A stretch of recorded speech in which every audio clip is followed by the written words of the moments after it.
guys! Good morning! Welcome back to Wang in Norway! For today's video nga guys, gagawa tayo ng maraming spring rolls. Nag-request kasi sa akin ang aking mother-in-law, sister-in-law at ang aking pamangkin na si Julia na kami ay gumawa ng spring rolls. Natikman na kasi nila yon from somewhere and because they know I'm a Filipino, kaya nagpaturo sila sa akin. Syempre, hindi naman natin sila bibiguin. Ipapatikim natin sa kanila yung lasang Pilipino na talaga namang ang sarap-sarap at babalik-balikan mo, hindi ba?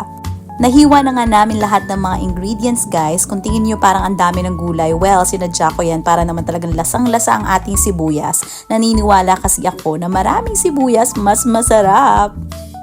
Si Julia na nga ang aking pinaghalo para naman talagang base sa kanyang experience. At ito na, nag-start na kaming magbalot-balot. Syempre, hustler tayo dyan. Charis!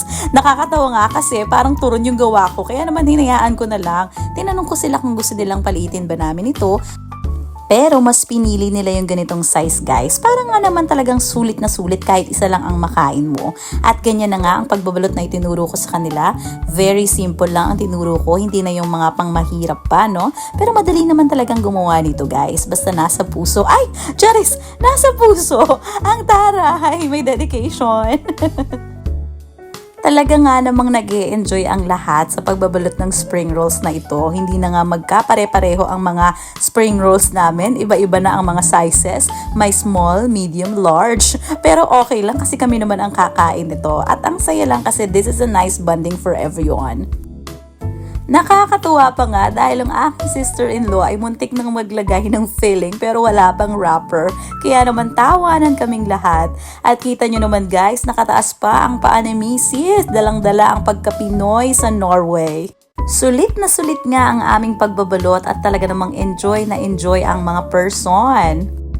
Hindi na nga nagtagal at natapos na rin kami magbalot. Hindi na nga namin nabilang guys pero excited na kaming lahat. Kaya naman, nagsimula nang magprito si Mrs. Look at that! So yummy! Nakakatakam!